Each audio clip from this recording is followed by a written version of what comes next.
আপনাদের এখানে বোধহয় বোতল কোম্পানি নাই, নাই তাই না? ভালো জায়গা। বোতল কোম্পানি বুঝেন তো?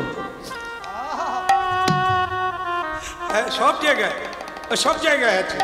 কারা মনে করুন বৃহস্পতিবার একাদশী দিনে, হ্যাঁ, আপনি একটু একাদশী করবেন, ব্রত করবেন, আপনার বোম্বে থেকে, মুম্বাই থেকে জামাই এসে গেল, মাম্মি, শাশুড়ি মাকে ডাকছে। এখন এইসব স্টাইল না, মা বললে কিরকম ব্যাড বেড়ে হয়, মাম্মি, बोतल हाथे आछे बोलছে तुम भी पिएगा हम भी पिएगा कितना मजा होगा ना। শাশুড়ি তখন পাড়ার লোককে বলছে মাধবীর মা আমার কত বড় জামাই দেখ, আমাকে বলছে তুম ভি পিয়েগা হাম ভি, কত বড় জামাই দেখেছ। শাশুড়ি মাকে মদ খেতে বলছে, শাশুড়ির গর্বের শেষ নাই। আমরাই করেছি, ওদের বোতল কোম্পানির কোনো দোষ নেই। খালি বলে সিগারেটের খোলায় নাকি কি লেখা আছে, ভালো খাও খেলে ভালো হবে, লেখা আছে না? খালি ওইটা লিখে কি হবে রে, কোম্পানি আগুন ধরে দিলেই তো কাজ হয়ে যাবে। হ্যাঁ, মদ খাইবেন না, মদ খাইলে বিষ খাইবে, জীবন ধ্বংস হয়ে যাবে। আরে মদের ভাটিটা ভেঙে তুলে দে না, কাজ মিটে যাবে। আর তো কেউ খাবে না, আমরা তো গড়াও পুড়াই না, ডাল কাটি, এই জন্য আবার গজিয়ে যায়, আবার হয়। এই যে আমরা জামাই করেছি, গরিব জামাই, সৎ পথে থাকে, গলায় তুলসীর মালা আছে, কারখানায় কাজ করে, অল্প মায়না পায়, মেয়ে খাবে কি, লিপস্টিকের খরচা দিতে পারবে। তা আমরা ভালো দেখে দিলাম, 50,000 টাকা মায়না, আরো 40,000 টাকা এদিক ওদিক থেকে রোজগার করে। শাশুড়ি শ্বশুরের কি গর্ব, এদিক ওদিক কোন দিক জানে? হ্যাঁ, খবরের কাগজ দেখে বুড়িমা, না না আপনাদেরকে না, এইরকম গর্ববোধ করে। আর তুল সৎ পথে যে থাকে তাকে মেয়ে দেয় না, সে যদি আসে কি বলবে, বলবে মা আজকে নিরাম করো, তুলসী দিয়ে গোবিন্দকে ভোগ লাগাবো, সকলে প্রসাদ পাবো। এই জামাই যদি হতো, আপনার বাড়িটা বৃন্দাবনে পরিণত হতো। আর আপনি এমন আত্মীয় করেছেন, বাড়িটা কসাইখানা হয়ে গেল, জীব হত্যা, যাই রে মা রে, ছটপট করে মরে গেল কত লোকে, যাওয়ার সময় অভিশাপ দিয়ে গেল, আমি যেমন কষ্ট পেলাম তোরাও কষ্ট পাবে। ভাববেন, ছাড়তে হবে না, খাওয়া কাউকে ছাড়তে হবে না, শুধু ভাববেন আর মিলাবেন, জীবনে এত যন্ত্রণা কেন? আর এই যে পুরুষ, এই যে কোদালওয়ালা, ভারী তো মানলি, আবার বাড়িতে যাবো এক মুঠো খাবো বললাম, তুই বললি না। হ্যাঁ রে, সারা জীবন অনেক তো রোজগার করলি, কি কাজে লাগলো রে? তো স্ত্রী রান্না করলো, ভগবানের ভোগে লাগলো না। তুই এত পরিশ্রম করলি, তোর অর্থ গোবিন্দ সভায় লাগলো না, সৎ কাজে লাগলো না, তোর বেঁচে থেকে।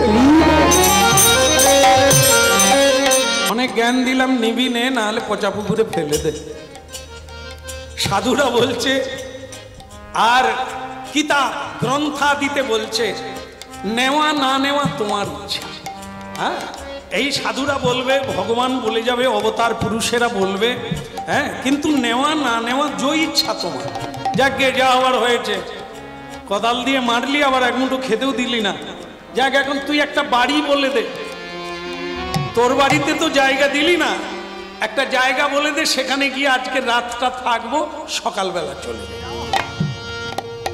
তখন ওই কুমোর বলছে, বাবা তাহলে আপনি অভয় যখন দিলেন, আপনাকে একটা জায়গা বলি।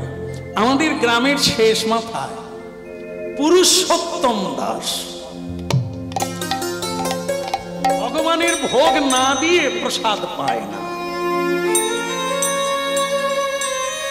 ভগবানের ভোগ না দিয়ে কখনো প্রসাদ পায় না। আপনি ওদের বাড়িতে যান, দেখবেন আপনার প্রসাদ পাওয়ার কোনো অসুবিধা হবে। ভক্তমণ্ডলী মায়েরা, যতদিন না আপনার বাড়িতে সাধু ঢুকবে, আপনার বাড়ির রন্ধে রন্ধে পাপ জমে আছে পূর্বপুরুষ থেকে।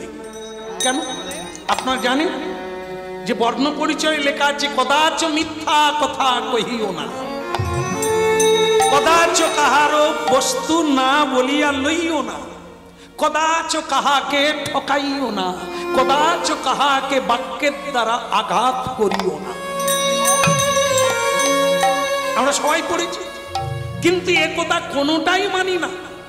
মিথ্যেবি বলছি, লোককে ঠকাচ্ছি, কাঁদাচ্ছি, আঘাত করছি, তার মানে সব পাপ। পূর্বপুরুষ এই করে আসছে, আমিও তাদের পদ অনুসরণ করে এই করে যাচ্ছি। হ্যাঁ, আমাদের বাবা মা শিখিয়ে দিয়েছে ও ধর্ম টর্ম বাদ দাও, কলিকালে অধর্মই ধর্ম। হ্যাঁ, অর্থই হচ্ছে পরমেশ্বর ভগবান। টাকা থাকলে সব কিছু হবে, বন্ধুর অভাব হবে না, মানুষের অভাব হবে না, খাওয়ার সুখে থাকবে, টাকাই সব। তার জন্য মিথ্যে বলো, তার জন্য লোক ঠকাও, তার জন্য কাঁদাও। আমরা এই বংশে জন্ম নিয়েছি। কিন্তু আপনারা জানলে অবাক হবে, আমরা যখন বাবা মায়ের শ্রাদ্ধ করি, পূজায় বসি, সংকল্পে বসি, তখন ঠাকুর মশাই কি বলেন? বাবা তোমার গোত্রটা কি? দেখুন, হরিনাম শুনছে, তখন আপনাকে বলতে হবে গোত্র কি। গোত্র আপনাকে একজন ঋষির নাম বলতে হয়। কশ্যপ, শাণ্ডিল্য, ভরদ্বাজ, মধুকল্য, এরা হচ্ছে ঋষিমুনি। আপনাদের গোত্র এদের মধ্যে একজন। তাহলে এরা কারা? না আমাদের আদি পুরুষ, আমাদের গোড়া। তাহলে এখানে যারা হরিনাম শুনছেন, যারা আসেন না, যারা শুনেন না, তাদেরও যা আপনাদেরও তা। আমাদের পূর্বপুরুষ হচ্ছে ঋষি মুনি, আমরা তাদেরই বংশধর। কিন্তু আজকে আমরা কি খাচ্ছি, আজ আমরা কি করছি, আজ আমরা কোন পথে যাচ্ছি, এ কি ঋষি মুনির আদর্শের পথ? এই জন্য হরিনাম, হরিনাম শুনতে হবে, হরিনাম বুঝতে হবে, তবে জীবন বদলে যাবে। আবার আপনার নিজের জীবনে ফিরে যেতে পারবেন, নিজের ঘরে ফিরে যেতে পারবেন। তাই ভক্তমণ্ডলী মায়েরা এখন কি বললেন? আমাদের গ্রামের শেষ মাথায় পুরুষোত্তম দাস নামে একজন বৈষ্ণব, তার স্ত্রীর নাম জাহ্নবা। আপনি ওইখানে যান, আপনি সব রকমের সুবিধা পাবেন। ভালো লাগলো, ভালো লাগলো। তুমি তবু একটা রাস্তা বলে দিলে, বেঁচে থাকো। তবে মনে রাখবে যেন জীবনে বাড়িতে সাধু আসার রাস্তাটা রাখবে, তবে বাঁচবে। এখন সাধু ওই কাঁধে ধরে ওড়নাটা ঢাকা দিয়ে কাউকে বুঝতে দিল না, রাস্তা দিয়ে হরিনাম গাইতে গাইতে চলে যাচ্ছে। এ মাধব বহুত মিনতি করিত, বহুত মিনতি করিত, বহুত মিনতি করিত, বহুত মিনতি করিত। হে মাধব বহুত মিনতি করিত, বহুত মিনতি করিত। হে মাধব বহুত মিনতি করিত, বহুত মিনতি করিত। এই তিল তুলসী এ দেহ সমর্পিল, এই তিল তুলসী এ দেহ সমর্পিল। দয়া নাহি ছড়বি মোয়, দয়া নাহি ছড়বি মোয়।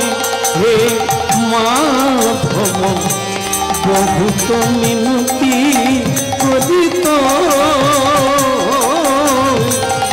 বহুত মিনতি করিত, বহুত মিনতি করিত।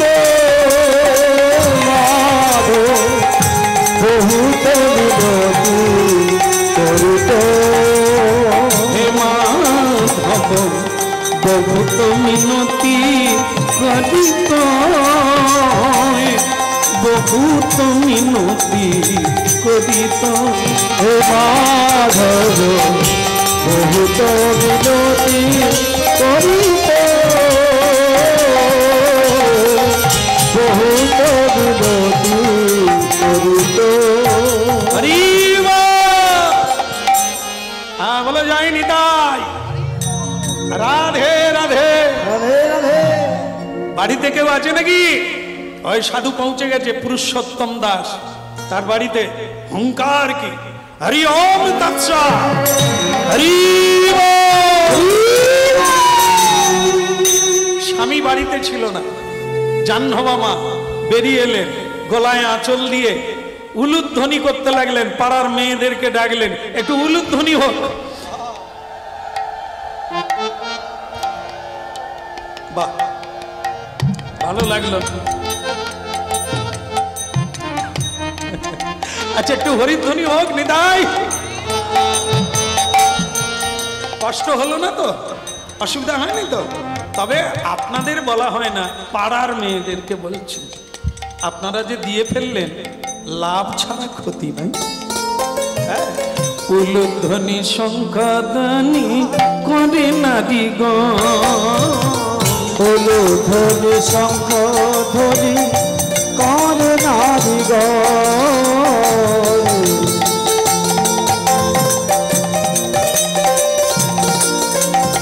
কে বলে হরি হরি ধ্বনি করে যত ভক্ত গো হরি হরি ধ্বনি করে যত ভক্ত ওই হরি হরি ধ্বনি করে যত ভক্ত গো হরি হরি ধ্বনি করে যত ভক্ত উলুধ্বনি শঙ্খধ্বনি করে নারী গো উলুধ্বনি শঙ্খধ্বনি করে নারী উলুধ্বনি শঙ্খধ্বনি করে না হৃদয় গৌর হরি হরি উলুধ্বনি শঙ্খধ্বনি করে নারী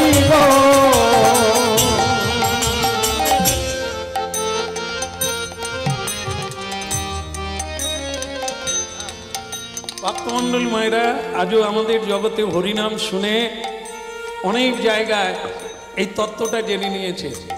হরিনাম যারা করে, সাধু সন্ত যখন বাড়িতে আসে উলুধ্বনি করে, পুষ্পবৃষ্টি করে, এটি ভালো।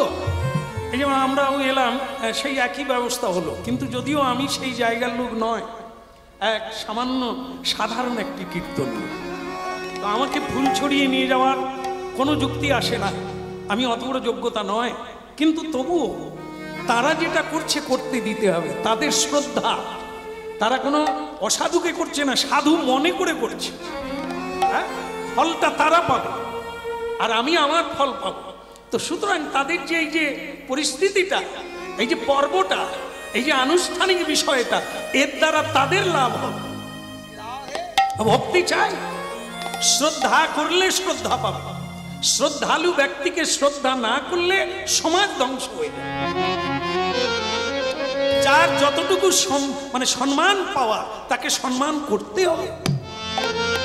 এই আজকে আমরা যারা সম্মান করি না, আমাদের কেউ কেউ সম্মান করে। হ্যাঁ, সম্মান, খাতির, যশ, খ্যাতি এগুলো চেয়ে পাওয়া যায় না, এই অধিকারী হতে হবে। হ্যাঁ, অধিকার, সে নারী হোক আর পুরুষ হোক। হ্যাঁ, আমাদের কলকাতা গিয়ে আমি যখন প্রথম কলকাতায় গান গাইতে গেলাম বড় বাজারে, তাই যেতে যেতে দেখি একটি মেয়ে মানুষ পতাকা নিয়ে দাঁড়িয়ে আছে টাচু হয়ে। কার? আমি তো তখন জানি না। আমার দলের একজন বয়স্ক বাজিয়া ছিলেন, হ্যাঁ, খোল বাদক। আমি তাকে বললাম, বাবা, ও মেয়েটা কি জন্য এত খ্যাতি এখানে কলকাতায় দাঁড়িয়ে আছে? বলেও তো আমাদের মেদিনীপুরের মেয়ে। এক কথায় আপনারা জানবেন কে, একদম বিশ্ববিখ্যাত, শুধু মেদিনীপুর নয় বিশ্বে খ্যাত একটি মেয়ে মানুষ। আমার মায়েদেরকে আমি এই জায়গাগুলো দেখাতেই চাই যে দেখুন, আপনারাও মেয়ে, আমরাও ছেলে, হ্যাঁ, অনেক মহাত্মা গান্ধী, হ্যাঁ, নেতাজি সুভাষচন্দ্র, ঋষি অরবিন্দ, এনারা কারা? এনারাও মানুষ, আমরাও মানুষ। কিন্তু আমরা মরে গেলে কি টাচু হবে? পরশুদিন যেখানে গান গাইছিলাম, একটি ছেলে যুবক কীর্তনের শেষে এই কথাটা হয়েছিল সেখানে, তো সে শুনে বলল, দাদা আপনার কীর্তন খুব ভালো লেগেছে। যাক, আমার ভালো লাগলো, হ্যাঁ, আমার ভাগ্য ভালো যে তোমার ভালো লেগেছে। সে তো বোতল কোম্পানির লোক, কিন্তু সে বলল, দাদা আপনি মহাত্মা গান্ধীর কথা বললেন, নেতাজির কথা বললেন, হ্যাঁ ওদের মোড়ে মোড়ে, হ্যাঁ বিবেকানন্দজি এদের মোড়ে মোড়ে টাচু আছে, কিন্তু আমাদেরও তো টাচু হয়। আমাদের কিরকম হয়? তোর হয়েছিল না? হবে, আমার বাবার হয়েছে, এই যে আমার কাকা, হ্যাঁ প্রতিদিন 1 বোতল করে খেত, তারও টাচু হয়েছে। আলি তা কথা আছে রে, বল না, সে আবার ওই জুয়ারে ধুয়ে নিয়ে চলে গেছে। কিরকম না, ওই যে মরে যাওয়ার পরে 4 দিনে কি হয়, শ্মশানে কি করে, এরকম একটা চিত শীতলানো হয় না, মাটি দিয়ে তৈরি, সে ওইটাকে টাচু বলছে। আমি তো খুঁজে পাই না এ বলে কি, সে বলে ওই হয়, মরে গেলে 4 দিনের মাথায় হয়, তারপরে কি হয় বলে ঘাস ফুটে যায়। কি কর্ম করেছিলি রে? জুয়ারে ধুয়ে নিয়ে চলে। আর তাদের টাচু জন্ম জন্ম যতদিন চন্দ্র সূর্য থাকে। এটা অন্য কিছু নয়, টাকা দিয়ে নয়, কর্মে মহান, ধর্মে মহান। মহাত্মা গান্ধী ভারতের জনক, দেশের জনক, কি করে হলো? মহাত্মা হয়ে গেল। গীতা পড়ো, গীতা, শ্রীমদ ভগবত গীতা যে পড়লো না, সে জীবন জানলো কি করে? ক্ষুদিরাম হাসতে হাসতে ফাঁসি চড়ে গেল। হাসলো কেন? সে গীতা পড়েছিল তাই। সে বলেছিল সবাইকে, 33 কোটি ভারতবাসীকে জানিয়ে দিয়েছিল, তোমরা কাঁদছো কেন? আমি কি মরে যাচ্ছি? দেহস্মেইন যথা দেহে কৌমারং যৌবনং জরা তথা দেহান্তর প্রাপ্তি ধীরস্তত্র নমুজ্জ্বতি। মানুষ কোনোদিন মরে না, কেবল দেহটা বদল হয়। আমি আবার আসবো, যদি আমাকে চিনতে না পারো, আমার গলায় ফাঁসির দাগ দেবে। কথাগুলো মিলিয়ে নেবে। সে হাসতে পেরেছিল কেন? এই গীতায় বলেছে আমাদের কোনোদিন মৃত্যু নাই। আমি কোনটা? আত্মা, দেহ নয়। দেহ বদল হবে, আত্মার বদল হবে। এই হরিনামে এত দূর দিতে পারে, আমাদেরকে সুখী করতে পারে, আমরা এটা জানি না বলে এত কাঁদি। তাই ভক্তমণ্ডলী মায়েরা, এই জীবনের কর্মই হলো মহান। আপনি বেঁচে থাকবেন মহানতা, হ্যাঁ, পূজা পাবে, মানুষ আপনাকে শ্রদ্ধা করবে, শ্রদ্ধা দিতে হবে। আসুন আসুন বাবা, ওই যে ওই কোদাল মারা সাধু, হ্যাঁ, এখানটায় চেপে ধরে রেখেছে, রক্তক্ষরণ হচ্ছে তো, তাই চেপে ধরে বলছে হরি বল। আর ওই মাতাজি, হ্যাঁ, পাড়ার লোকজনকে ডেকে শাঁখ বাজিয়ে উলুধ্বনি করে, আসুন বাবা, আসুন বাবা। ভক্তমণ্ডলী মায়েরা, আর কোনো কোনো জায়গায় দেখবেন এই উলুটা জানে না, মানে উলু যে কি জিনিস এটা আবার জানে না। এই নূতন বিয়ে করেছে, বিয়ে করে বৌমাকে শাশুড়ি বলে গেল, বৌমা কি হলো, ঘুমোচ্ছ নাকি?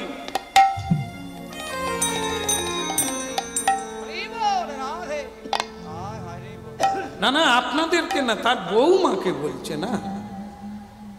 বৌমা, ঠাকুর মশাই আসবে বৃহস্পতিবার, তুমি উলুটা দিয়ে দেবে, পুজো করে চলে যাবে, ওনার অনেক বাড়িতে যেতে হবে। ঠিক আছে মা। এই শাশুড়ি চলে গেল অন্য জায়গা। এমন বেলা ঠাকুর মশাই ঢুকে গেল, ঢুকে গিয়ে বলছে, এই নূতন বউ, উলুটা দিয়ে দে, পুজোটা সেরে নি। আগে কিছু মনে করবেন না, আমার শাশুড়ি তাড়াহুড়ো করে চলে গেছে, আলমারির চাবি দিয়ে যায়নি।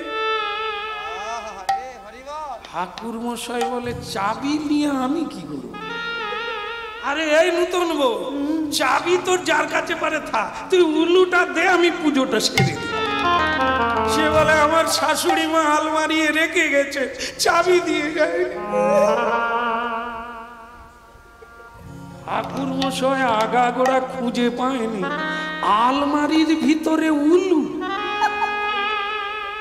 আরে নূতন বউ আমার অনেক বাড়ি যেতে উল্লু দে উল বলে ঠাকুর মশাই আলমারির ভিতরি। শাশুড়ি এসে গেল, বৌমা কি হয়েছে গো, পুজো হচ্ছে না কেন? আগে আপনি চলে গেলেন, চাবি দিয়ে গেলেন না, আলমারিতে উলু রেখে গেলেন, আমি কি করে দেব? বৌমা তোমার মা শিখায়নি উলু কি জিনিস? তুমি সন্ধেবেলা প্রণাম করনি, এর মানেই বোঝা যাচ্ছে সন্ধেবেলায় প্রণাম করো না। মেয়ে মানুষ তুলসী তলায়, উলু জানো না? উলু বনে জন্ম হয়েছে নাকি? মেয়ে কথাকার, কোন বংশের মেয়ে তুলে আনলাম আমি? আরে মুখে উলু দাও, উলু দিলেই তো পুজো সেরে যা।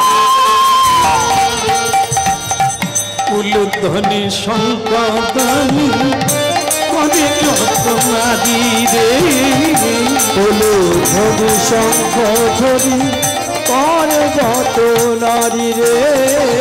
এখন হরি হরি ধ্বনি করে ভক্ত মণ্ডলী রে। ওই না হরি হরি ধ্বনি করে ভক্ত মণ্ডলী রে।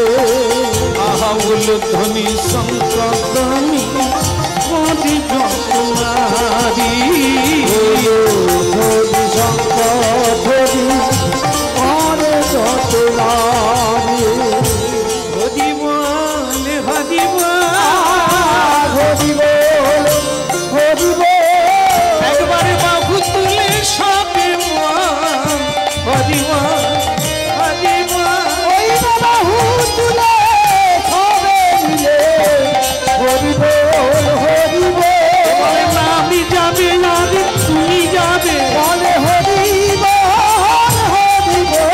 হরি না আমি যাবে তুমি যাবে, হরি বলে দুটি বাহু তুলে হরি বলে। আর হরি বল হরি বল বাহু তুলে হরি বল হরি বল হরি বল বাহু তুলে হরি বল হরি বল হরি বল হরি বল হরি বল হরি বল হরি বল। হরি বল। বলো রাধা মাধব কি? ওদিকের হলো কি না, ওই সাধুর কথা হচ্ছে। হ্যাঁ, সাধু এসে বলছে মা আমি বেশিক্ষণ থাকতে পারবো না মা, তা আমি তোমার স্বামী কোথায়? আগে আমার স্বামী বাইরে গেছেন, তাহলে আমি আসি মা। বল না বাবা, আমি আপনার মেয়ে, আপনার যা লাগবে আমাকে বলবেন, আমি আপনার সেবা করব। অনেকও ভাগ্যের ফলে বৈষ্ণব আসি আমি, আপনি এলেন আর না সেবা করে চলে যাবেন, আমি আপনার সেবা করব। হ্যাঁ তা ঠিক আছে মা, তা তুমি করো, সেবা করো, হ্যাঁ সেবা ভালো। তবে একটা জিনিস জেনে রেখো মা, সেবা কিন্তু তেমন না হলে তুমি অভিশাপ পাবে। না বাবা, আপনি বাবা, আপনি যা চাইবেন আমি প্রাণ দিয়ে তাই করব। ভক্তমণ্ডলী মায়েরা ওই বৈষ্ণবের সেবা দিলেন, সেবা মানে আহার হলো। এবার পদ সেবা করছেন, বাবা আমার একটু বিশ্রাম করছে। সেই সময় বাবা বলছে দেখ মা তোরা ঘুমিয়ে যাবে, আমি কিন্তু চলে যাব। কখন যাব বলে যাব না, আমি চলে যাব। এখন তোর সেবাতে আমি খুব সন্তুষ্ট। বল দেখুন ভক্তমণ্ডলী মায়েরা, এই যে সেবা, হ্যাঁ সারা পৃথিবীটা সেবার উপরে নির্ভর করছে। ভগবানকে আমরা দেখি না, ভগবান মন্দিরে চুপচাপ দাঁড়িয়ে আছেন, বসে আছেন, কথা বলেন, কিন্তু মানুষ বলতে পারে। তাই এই মানুষের সেবাই হচ্ছে ভগবানের সেবা। মানুষের ভেতরেই ভগবানের আত্মারূপে বিরাজমান, হ্যাঁ সর্বরূপে বিরাজমান, বিশ্বরূপে বিশ্ববিদাতা। ভক্তমণ্ডলী মায়েরা, এই কথাটাই মহাপ্রভু শিখাতে এসেছেন জগতে হরি নামের দ্বারা। হরি কথা, হরি মন্দিরে নয়, হরি তীর্থে নয়, হরি সর্বব্যাপী। আপনার আমার মধ্যে, সবার মধ্যে সেই হরি আছে, হ্যাঁ কিন্তু তাকে আমরা অনুভব নিতে পারি না, এটা আমাদের সাধনের অভাব।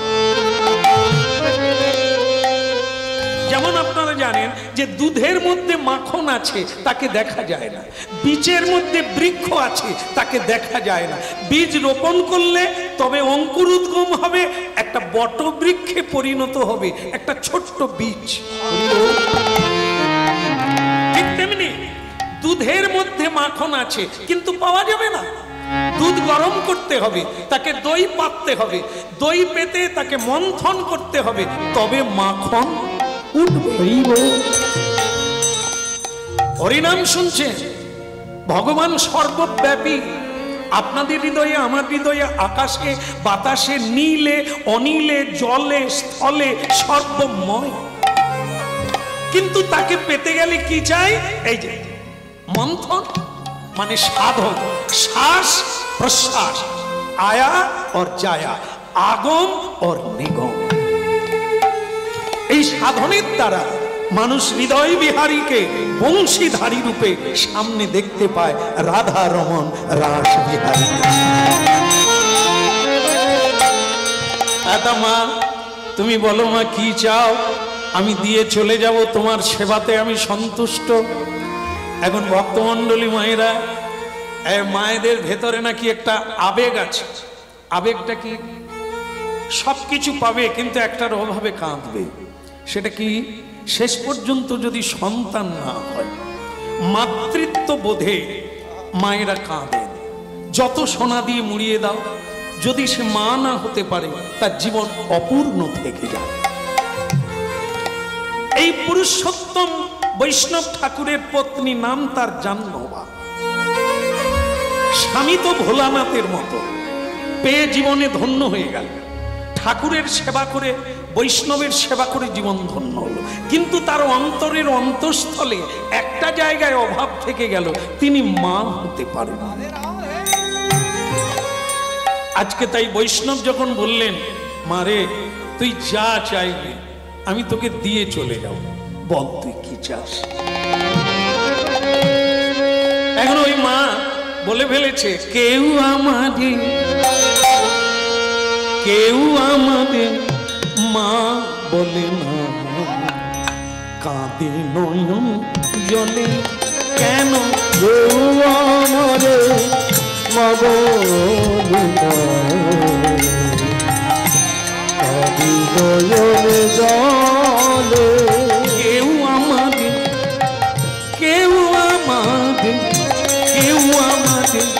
মা বলে না, কাঁদে নয়ন জলে।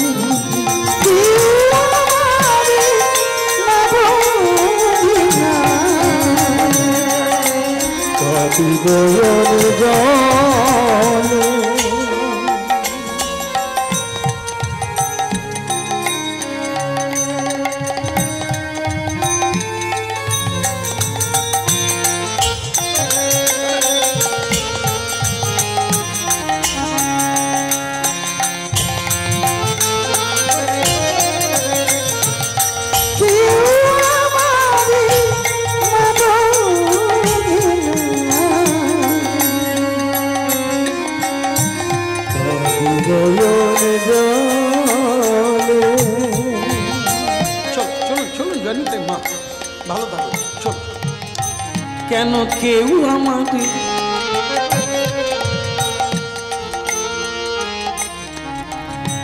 কার ভিতরে কি আছে বলতে পারি না তো। যাকে সবচাইতে বোধহয় ওনার বেশি ভালো লেগেছে, তাই বারবার আসছেন। ভগবান মঙ্গল করুক, মনের ইচ্ছা পূরণ হোক। আমি তো পারবো না। কেউ আমাদের মা বলে না, কাঁদি নয়ন জল। সারাটি জীবন কেঁদে কেঁদে জীবন গেল খোয়ে। সারাটি জীবন কেঁদে কেঁদে জীবন গেল খোয়ে। সারাটি জীবন কেঁদে কেঁদে আমার জীবন গেল খোয়ে। সারাটি জীবন কেঁদে কেঁদে জীবন গেল খোয়ে। মা বলেন আমি কাঁদি নয়ন। আপনি আমাকে একটি সুপুত্রের জননী বানিয়ে দেন, আর আপনার কাছে আমি কিছু চাই না। আমার জীবনের বড় স্বাদ, আমি একটি ভালো ছেলের মা হতে চাই, যাকে সবাই ভালোবাসবে, যার দ্বারা মানুষের উপকার পাবে। আমি এমন একটা ছেলে চাই। বাবা আপনি কৃপা করুন। কেউ আমাদের মা বললেন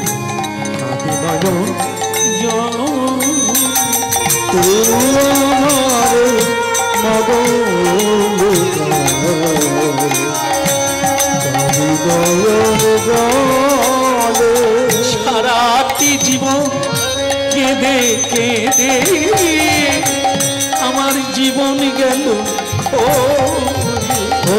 সারাটি জীবন কেঁদে কেঁদে জীবন গেল খোয়ে।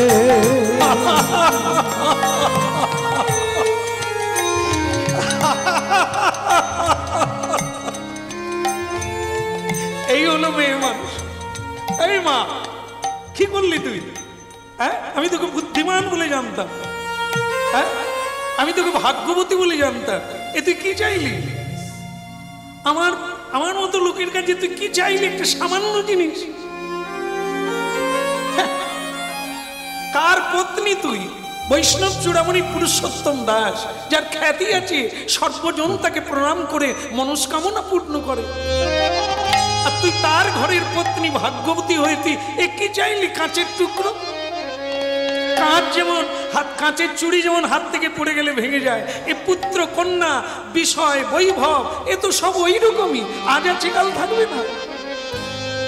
এগুলো নিয়ে সুখী হয়, এগুলো চায়। তাছাড়া তুই চাইলি, আমার কাছে চাইলি কেন?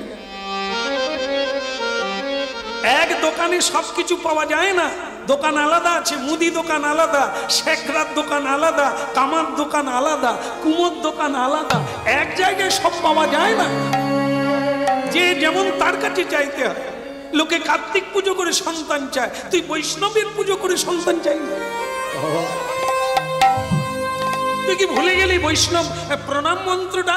বাঞ্ছা কল্প তরু ভৎস কৃপা সিন্ধু ভয়ে এ বচ পতিতানাং পাবন ভো বৈষ্ণবেভ্যো নমঃ। যিনি পাবন করে দিতে পারেন, যিনি তরিয়ে দিতে পারেন, যিনি মুক্তি দিতে পারেন, যিনি প্রেম দিতে পারেন, যিনি কৃষ্ণ দিতে পারেন, তিনি বৈষ্ণব। বৈষ্ণব জামা কাপড় দেয় না, বৈষ্ণব ঘর বাড়ি দেয় না, বৈষ্ণব কখনো সন্তান দেয় না। তুই চাইলে আমার কাছে, ওগুলো অনেকদিন আগে ছেড়ে চলে এসেছে। ওগুলো যতদিন থাকবে ঈশ্বর ততদিন দূরে থাকবে। ওগুলো যখনই ছাড়বো তখনই ঈশ্বর নিকটে আসবে। আর তুই ওটাই চাইলি, জীবন তো ভালোই কাটছিল তোর, কেন এই ঝামেলায় গেছে? এটা চাইতে নেই রে মা। কিন্তু মা বা আমি যে বলে ফেলেছি আপনাকে, এটাই তো মুশকিল। ভক্তমণ্ডলী মায়েরা, এই যে আপনারা আজকে এখানে প্রণাম করে বসছে, প্রত্যেকেই প্রণাম, হয়তো অনেকে করেন না, জানেন না বলে, কিন্তু পরে করবেন। এই জায়গায় এলে বিনা প্রণামে বসবেন না, আপনার ক্ষতি হবে, লাভ হবে না। এখানে হরিনাম শুনতে এসেছেন আপনারা আপনাদের লাভের জন্য, কীর্তনিয়ার জন্য নয়, মালিকের জন্য নয়। মালিক যজ্ঞ করছেন মানে তার ফল পুরা পাক্কা। আমরা কীর্তন গাইছি, ভগবান কৃপা করবেন, কিন্তু আপনাদেরটা অপেক্ষা করছে শোনার উপরে। শুনবেন তো পাবেন, বুঝবেন তো পাবেন, জানবেন তো পাবেন, না হলে ফাঁকাই থেকে যাবে। এই জন্য প্রণাম করে বসবেন, যতটুকু দেওয়ার তিনি দেবেন, আর আপনি অনুভব প্রাপ্ত। আবার যাওয়ার বেলা একটা প্রণাম করে, যার যখন সময় হবে যেতেই হবে, চলে যাবেন, প্রণাম করে চলে যাবেন। কিন্তু কি পাবেন? একটা কিছু চাইবে। যাওয়ার বেলা যখন হরিনাম শেষ হয়ে যাবে, আপনি প্রণাম করে কি চাইবেন? এই জায়গায় ভুল হয়ে যায়। অনেকে বলে, বাবা শ্যাম সুন্দর কৃপা করো, হাঁটুতে মুড়তে পারিনি, কি ব্যথা। মানে এই সারাটা হরিনাম শ্রবণ করে হাঁটুর ব্যথা কমাবে, কোমরের ব্যথা কমাবে। নাতির মানে জ্বর ভাব সর্দি হচ্ছে, যেন সর্দি কমে যায়। এই বৈষ্ণবকে প্রণাম করে